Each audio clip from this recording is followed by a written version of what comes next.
Disclaimer. Before I begin, I do want to inform you that I go hard and real with what I am about to tell you on this episode.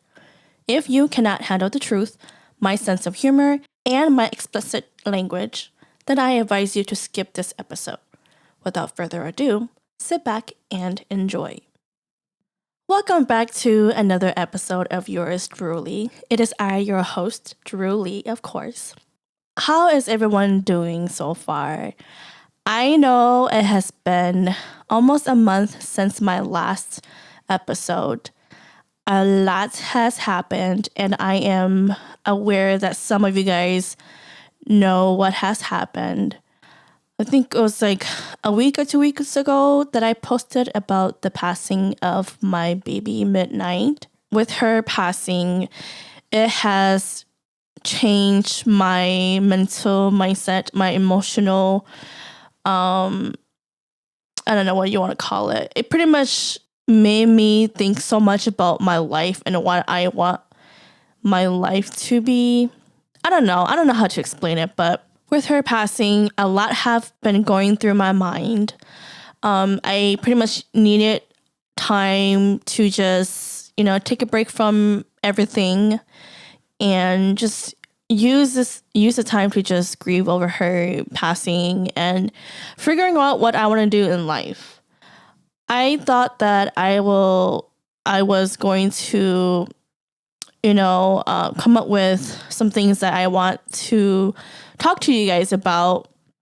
But again, I just don't have the motivation to write anything down, nor do I want to think about anything.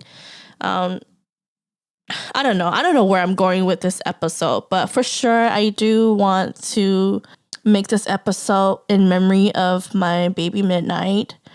And for those who have experienced loss, whether it's from the person that you love or an animal, it doesn't matter. Everybody deals and experiences loss in a different way. For me personally, I've never really have anyone that have passed away physically when it comes to like my family member, like close family members. The only thing that I can think of that I've actually experienced of a loss would definitely have to be 2 of my miscarriages, which I will eventually do a separate episode on that in details of what happened during those time. The second one will definitely have to be, of course, the breakup from the ex-husband. And then lastly will definitely have to be Midnight, whom I love dearly. And I didn't even think that her passing would have happened so soon. But anyways, those are just some things that I experienced from loss. And I know that it's nothing major. And I'm pretty sure a lot of you guys out there have experienced even crazier major loss. And my experience won't compare to yours. But just know that I understand where you're coming from. And this is a topic that not a lot of people want to talk about because it's a very sensitive topic. And, as much as, the people that we love dearly and want to be with us physically, they can't because it's time for them to go. There's no other words that can comfort you or me in terms of, losing someone that we love. If you were to compare that to, like, for example, like Lost Boy, where, as much as I still wanted him to be part of my life, he chose to not want to be part of my life. So that's something that I can't do. Versus with Midnight, it's not like she had a voice in whether or not she wanted to be part of my life. I chose her to be in my life. And I chose to be her owner who would take care of her. And although I didn't want her to leave, I just couldn't really be in control of that. And when it's time for her to go, it's time for her to go. I was going to talk more in depth as to how it all happened, but I don't think I'm going to mention that in this episode just because I guess it's none of anybody's business. I'm not trying to be rude or anything like that, but if you're curious to know what happened, you guys can always DM me or reach out to me personally, and I will talk to you in depth and more of that. But other than that, just know that Midnight is no longer with me. Now it's just me and Arabo. And, I'm doing the best that I can to, I guess, live life and continue in life. And like I was mentioning to you guys, I don't really know what I want to talk about in this episode. So I'm just going to be random. It's not going to be in order, or I don't know. Let me just speak what's in my mind. And hopefully you guys understand where I'm coming from. And I don't know, just keep listening. But like I said, with Midnight passing, it's, I could say that it's one of the most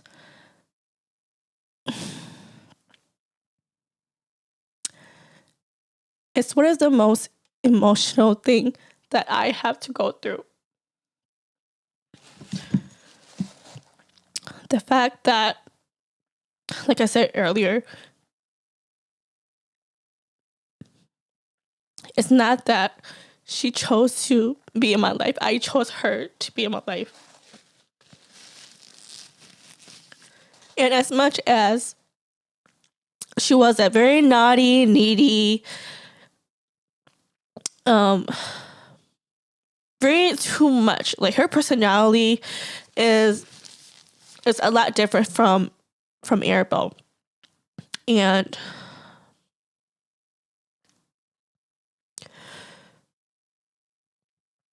people that don't have pets, they won't understand, because they think that, oh, pets are not human. They are not your child. But for me, my cats are like my kids.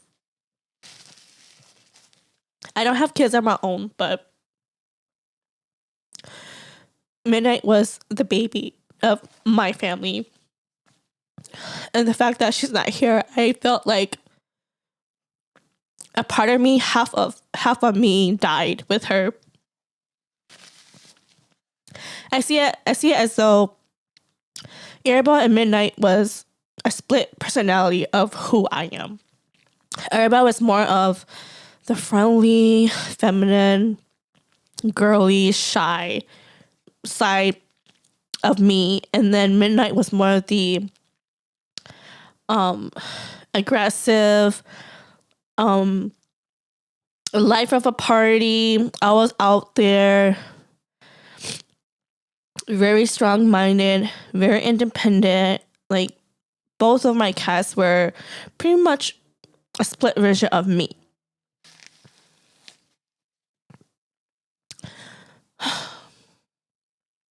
And after Midnight passed, I don't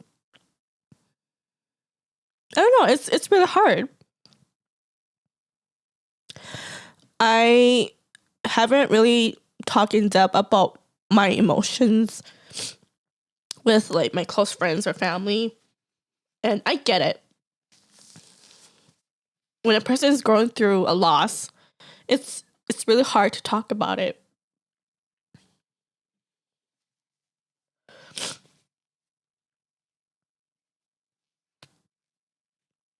And I get that it takes time to process your emotions, and some people don't want to be vulnerable and to show that side of themselves to anyone. And that is totally fine, Sometimes it's best to just do that behind closed door.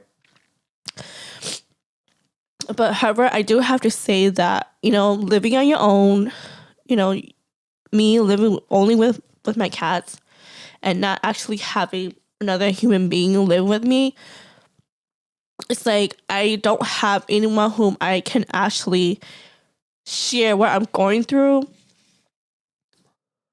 And although like it's better to just cry and be vulnerable by yourself, but sometimes I do miss having someone physically there to actually listen and to actually talk to me about what I'm going through.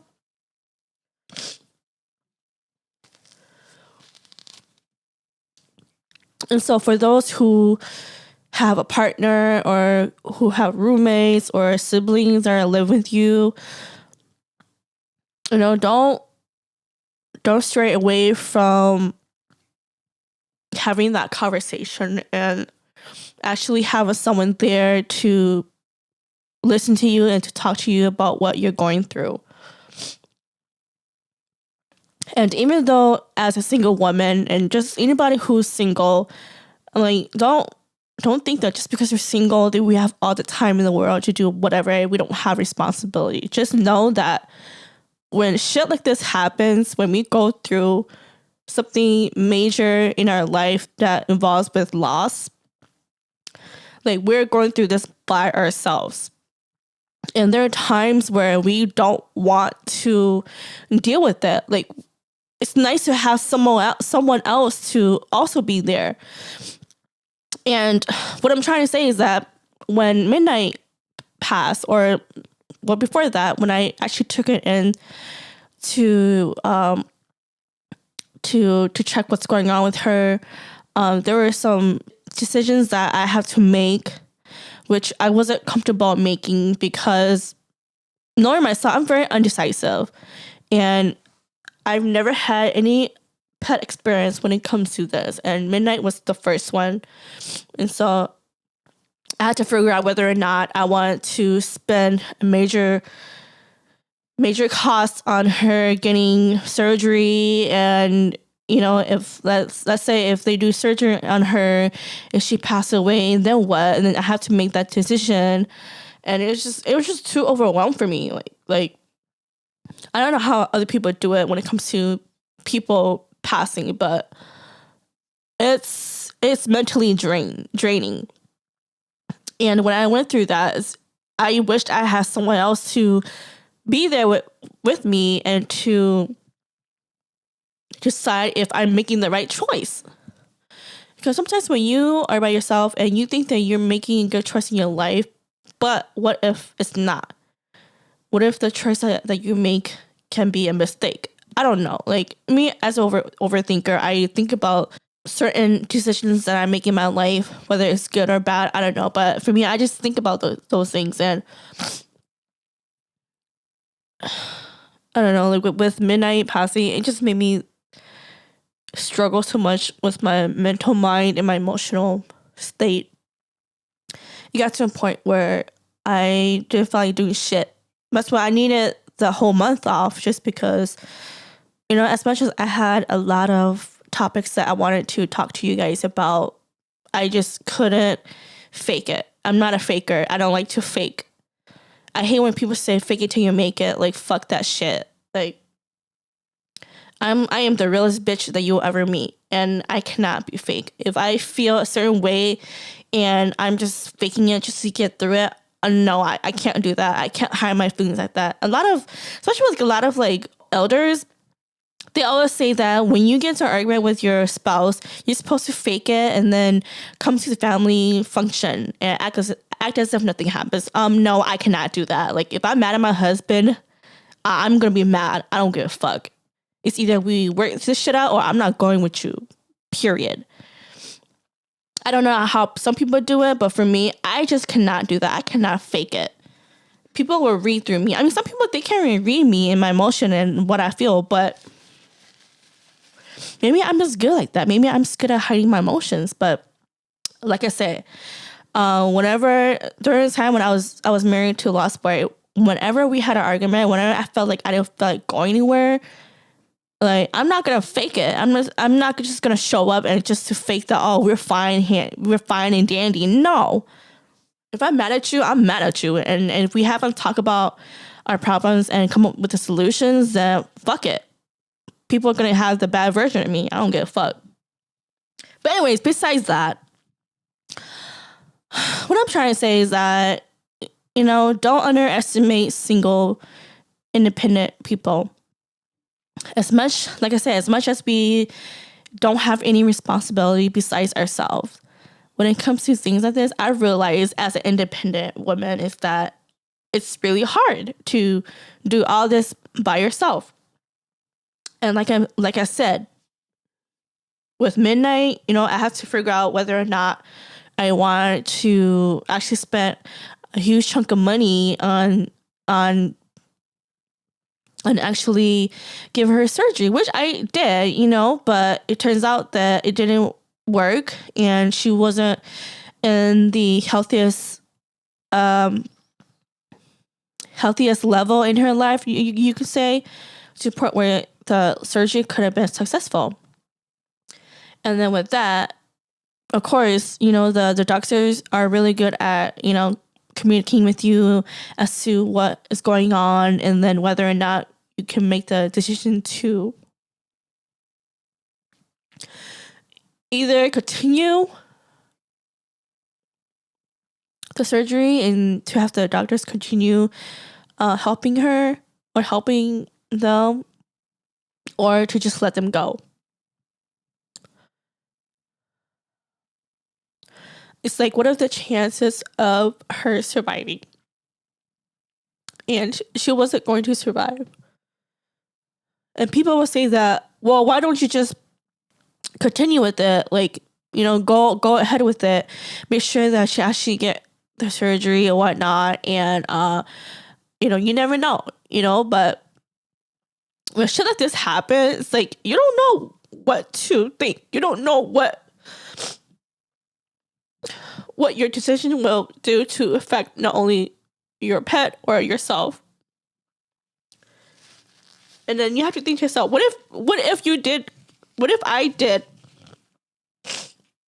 go ahead with the surgery and, have her go through all of that, but in the end, she didn't make it.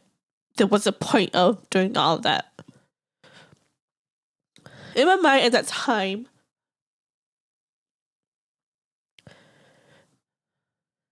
my thing was that I didn't want Midnight to suffer anymore. And, people can judge and people can say that, oh, I'm such a bad owner. Like, I could have done something differently.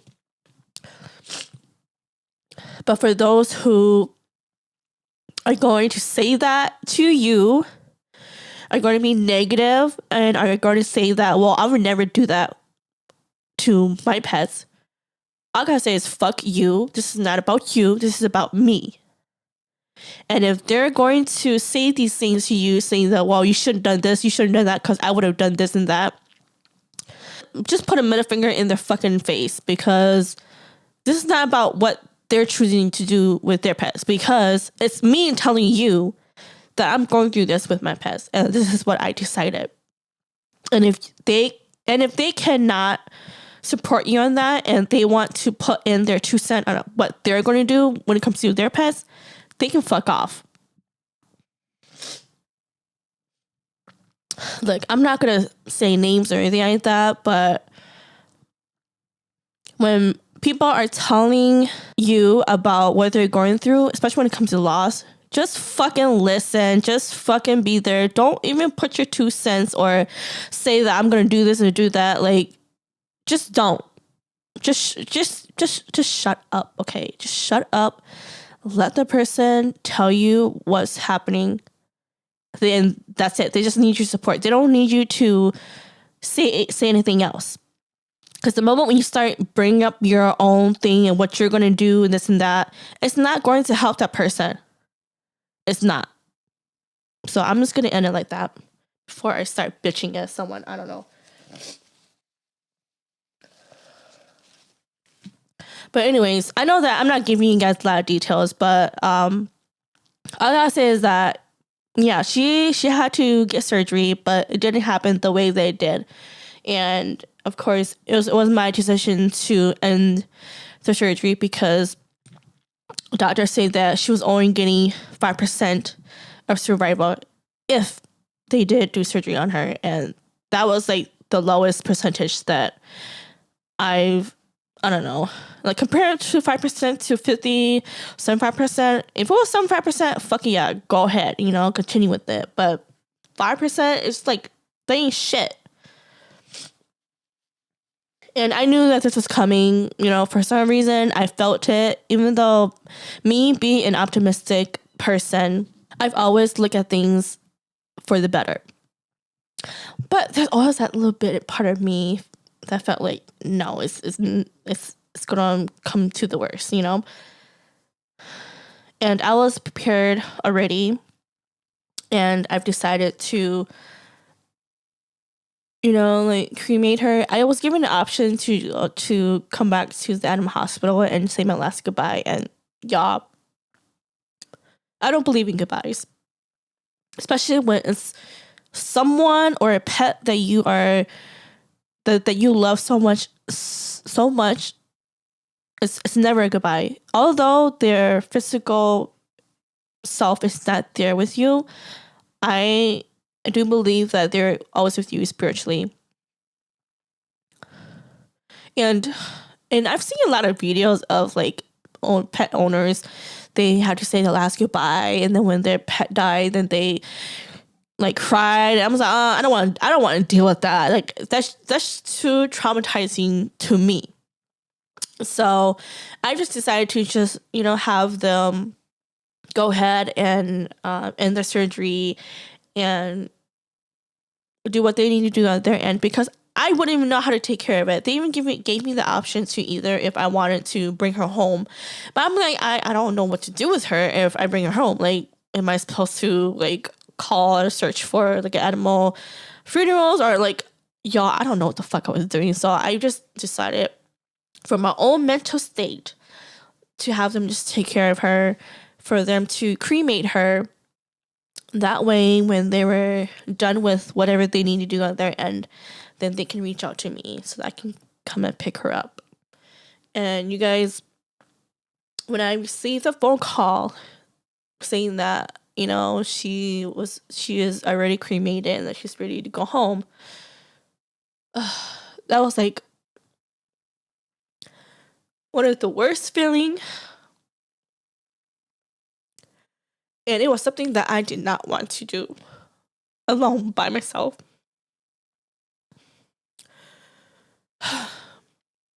So right after I got done with work, I drove straight over there to pick her up.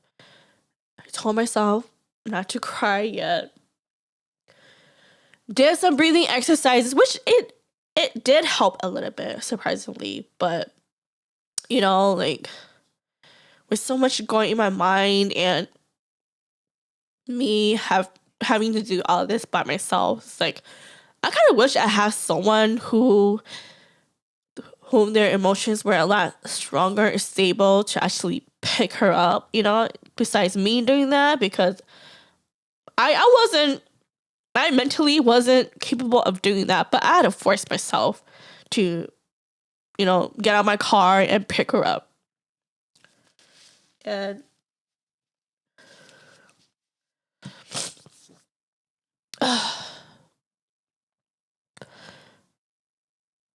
and I did, I did some breathing exercises just to calm myself down, because I don't want to go in there with my eyes all wet and bawling. Like, I don't know, because I've never cried in public, so of course I had to tell myself to just be focused, stay calm.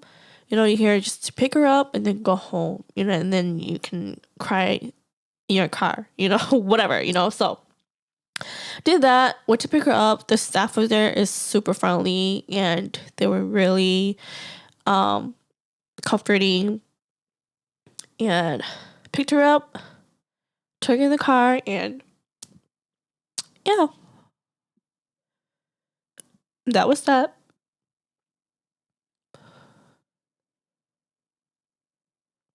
Throughout the drive home, of course, I was crying.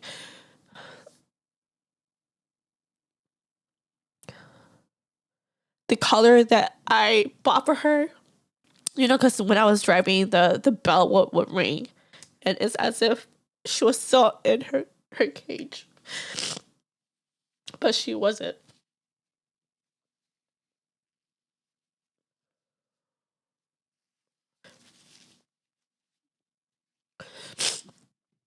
I don't know how people can go through this, but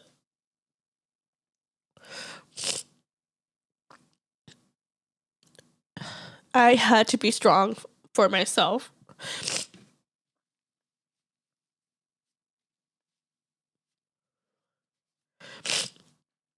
And like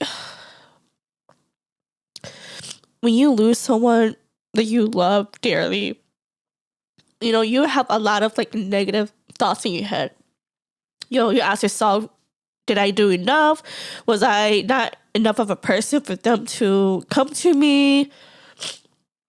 Did I not do a good job of an owner? Did I say certain things? Did I do certain things that made them upset? Like I'm talking about you either losing a human being or a pet. It doesn't matter. It could be both ways, but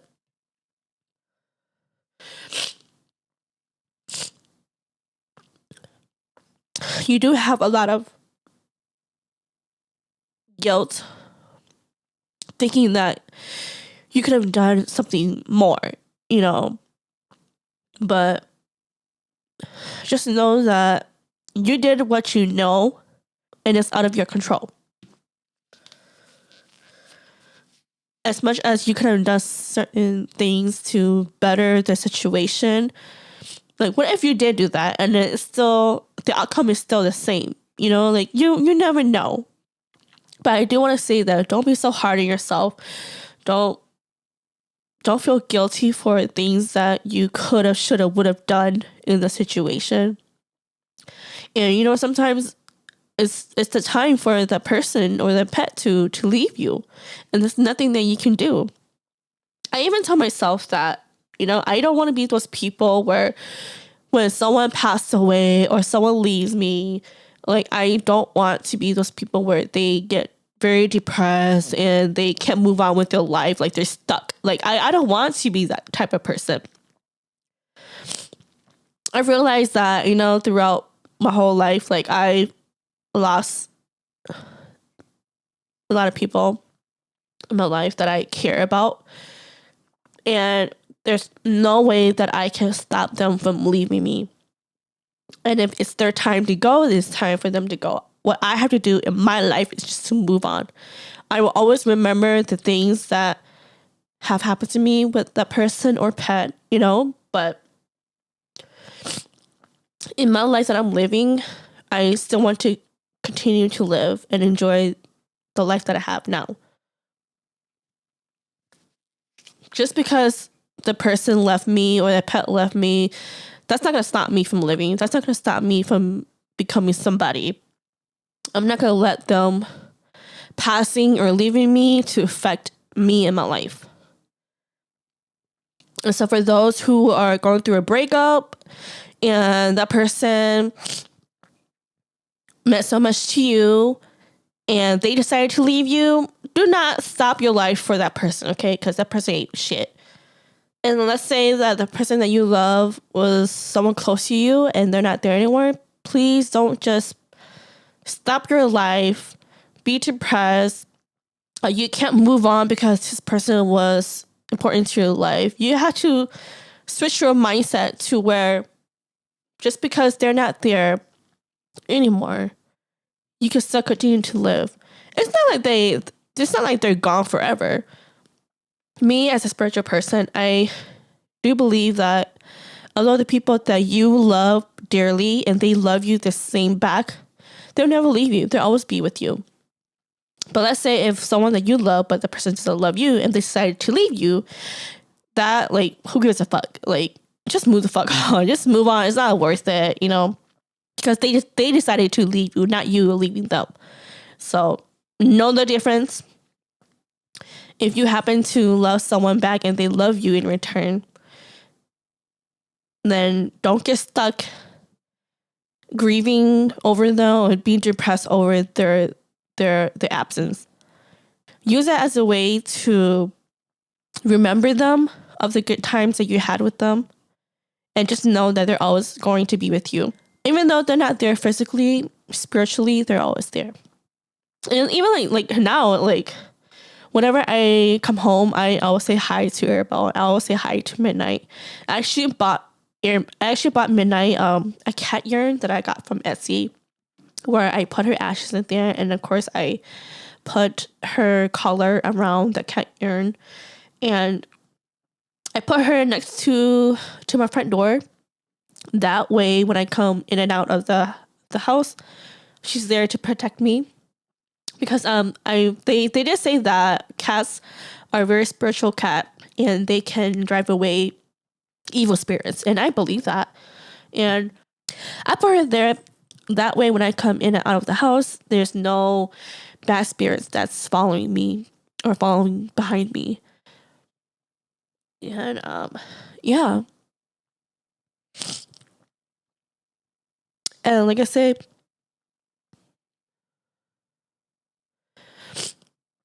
take the time to grieve. Just because, I mean, it's so funny how like things happened the way it did, because I remember when I had my miscarriage, the same thing happened to me with Midnight, where, you know, I finally got a new job position, same company, different location, and I just started last week, and I knew of my new position for a month now, and I think a couple of weeks after I found out that I got the new job, Midnight passed away. And I remember the time when I had my miscarriage, same thing happened. I had a miscarriage. The following week, I went on to an interview for a job position, and a week later, I got the job. So at that time, I didn't have the time to grieve, to be in my emotion. I just thought that, you know, just because I had a miscarriage, yes, I get the baby wasn't formed or anything like that. However, it was like as if it could have happened that way, where there could have been a baby forming inside of me. But I didn't know how to grieve at that time. I don't know what to grieve, how to grieve. What was I supposed to do? Like, was I supposed to take a week off to, like, you know, be my emotion and deal with it? Like, and especially when, like, I'm such a workaholic, like, I didn't think that I could even, like, take days off just to grieve the absence or the loss of my baby, you know? And then again, of course, I'll go in depth on that on future episodes. But yeah, same thing, like losing a person or a thing that I love the most, to getting into a new job and having life just exist and moving forward. It was as if like I didn't have the time to, you know, sit down, process my emotion, you know, grieve the loss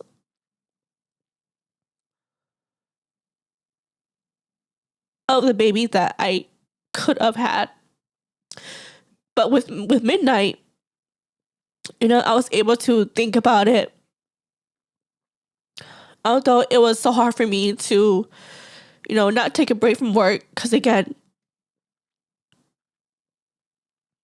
I'm living alone. I don't have anybody else to, you know, financially support me but myself. So I had to be the stronger person to just continue working so that I could survive this thing what we call life, right? So if I haven't been posting episodes, you know, like, it's not that I purposely didn't want to. It's just that, let me just take the time to just not do anything. Because after Midnight passed, I just didn't feel like doing nothing. I don't want to clean. I don't want to make any food. I didn't want to do any episodes at all. I didn't want to work out my nail business at all. Like, I didn't want to do jack shit, anything. It just makes you not want to do anything. It's because, like, I've been so busy with, you know, creating my nail business, doing my podcast, posting things about my podcast, and, you know, going to work and keep myself so busy to the point where, like, I don't have, like, an hour or minutes to just do nothing. And you guys, it's so refreshing to just not do anything, because, like, it got to the point where, like, I didn't have time to watch no Netflix, no YouTube, or like nothing. And so it feels so good to just not do any of these things. Just come back from work, sit down, relax, watch the Bridgerton, which I've been watching and binge watching. And yeah, it feels so good not to just do anything, but just sit there, you know, and it's much needed. I do feel a lot better, and I do miss talking to you guys about a lot of things. There's so much that I wanted to talk to you guys about, but when it comes to loss and grieving, that's like the most important thing in my life, because I want to be emotionally and mentally stable. Another thing about like Midnight's passing, it got me thinking that, you know what, life is too short. Do I even want to date, get married, or have kids? And my answer is no. I don't want to date nobody. I don't want to start a relationship. I don't want to get married. If I meet somebody, we can be friends. But in order for you to be in a relationship with me, no, you got to be able to break my walls. Because as of now, I am emotionally and mentally drained from everything that has been happening. I don't have time for no fucking games. If you're just going to come to my life thinking that you could take whatever you want from me and wanting me to do what I need to do for you, that's not how it works. If a man do not understand the concept or the meaning of relationship and marriage and his role as a husband and a father, then I don't want any of that shit. I am supporting my life where I'm willing to cut anybody who is playing fucking games on me. I just don't have time for bullshit. I just don't. I'm at the point where I am emotionally unavailable to anybody. But hey, if you want to be friends, cool. But if you want more than that, you got to work for it, because, like I said, I don't have time for games. Second of all, I don't think I want to have kids. I've been telling my friends, my family, I've been struggling to take care of myself financially, emotionally, physically, mentally, verbally, whatever, spiritually. How am I able to take care of a child? I can't. That's a lot of work. My thing is that if I have kids, my husband got to be the one to pay for everything, and while I just be a stay-at-home mom, because I just can't work and take care of a child. Like, that's just too much. I don't know how you women out there do it with kids. Kudos to you, but for me, I don't think I can be able to do that. I know it's a fantasy. We all want a husband who can work and pay for everything while we are at home, a stay-at-home mom, watching the kids and doing whatever the fuck we want to do. I know it's a fantasy, okay? But my thing is that if he can't do that, then nope, I don't want no kids. It just made me think that I just don't want any of these things no more. I spent the last 10 years in my 20s, getting married, being in a relationship, getting married, thinking that I would have kids and have this, like, marriage life, but it wasn't shit. So my thing is that, I don't miss any of those things, especially when you're with someone who ain't shit, who ain't giving you what you need while you're the only one that's giving to that person. It's not going to work out. So I am content with my life as of now. Yes, it can be lonely. I'm not saying that just because we're single, we have the time. Yes, we do have the time world, but there's some ups and downs. But as of for now, I don't want no husband. I don't want no kids. I'm okay. If I am, let's say 40 or 50 years old and I happen to meet him, cool. But as of now, in the present time, I don't want any of those things. And as much as society painted as if, you're broken or you're damaged good, I don't give a fuck. How about we normalize being single? How about we normalize that it's okay to not get married? How about we normalize that it's okay to not have kids? Like, stop telling your kids or your friends, your family to get married if they're not ready to get married. Because marriage is not a joke. People take marriage as a joke. For me, I knew from the beginning that when I got married, that it wasn't a joke and that I'm going to work hard and fight hard for my relationship. But because last boy, he didn't think like that way, so it didn't work out. And of course, he has to think about like the childhood traumas that he had to deal with his family and everything. It all adds up, okay? My thing is that if you don't work on your childhood trauma, you don't work on yourself, you don't figure out who you are as a person, what you like, what you don't like, then just don't be in a relationship. Don't get married, And I get it. Not everyone is perfect. But what I've learned thus far, being a single woman and dealing with all this shit that has been happening, like, I don't want that anymore. And I'm happy that I don't have to deal with a husband who ain't shit. Don't have to deal with kids, because kids, it's a lot of work. And it is a blessing. Don't get me wrong. Kids are a blessing. But if you have a partner who's not willing to help you do all these things, and they're expecting you as a woman to do everything, then it's not going to work out. You're going to be mentally drained, physically drained. You're going to be drained overall. So my expectation of a man that's going to come into my life is super high. And if you can't meet it, I'm sorry. It's a no-go for me, okay? It's a no-go. And people will say, oh, wow, why is your standard so high? I don't give a fuck. I have those standards for a reason. If people are telling you as a single man or woman that your standards are high, well, you can say middle finger in your fucking face, because you ain't shit, okay? I'm pretty sure that person is not with the person that they will want to be with. And you have those standards for a reason, and that is to protect yourself. And if the person that you're meeting does not meet those, you have to be brave enough, strong enough to cut them off, because they're not worth it. Because you know what they're going to do? They're just going to take whatever they need to take from you. And at the end of it, you'll be miserable, and you're not going to be the person who you thought you'll be. Trust me, I learned from it. I've been there, done it. I know I've been exposing a lot, but you know, I don't care. This is the real life truth of what it's like being a single woman, okay?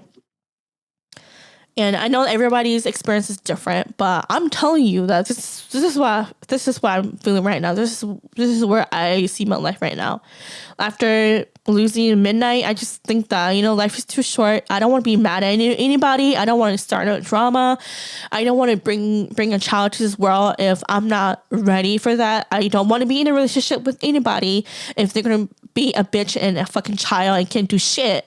It's like, no, my expectations is way high. Like, it's going to take a lot for a man to break those walls, okay? And if he's not willing to, bye. Like I said, I've cut so many guys in my life to a point where it's so easy for me to cut anybody. Because, like I said, I don't have time for negativity. I don't. And if you don't fit in my life, then you don't fit. It's time for you to go. It's time for me to move on. And so, I've also got to the point where, like, I have to figure out how to stay motivated. Like, you know, I haven't worked out in a while, and I just don't understand how to be motivated. Like, I don't want to go to the gym because I don't like people staring at me. It's to the point where I don't want to cook no more, because it's like, when it's there to eat, everything you eat is unhealthy. What else? Like, I have to think of my 5-year plan in life. Do I really want to continue to work at where I'm at right now? Or do I really need to, you know, really focus on my nail business, really focus on my podcast and make something out of it? Because, you know, doing my nail business and creating this podcast, those are the only two things that I enjoy doing.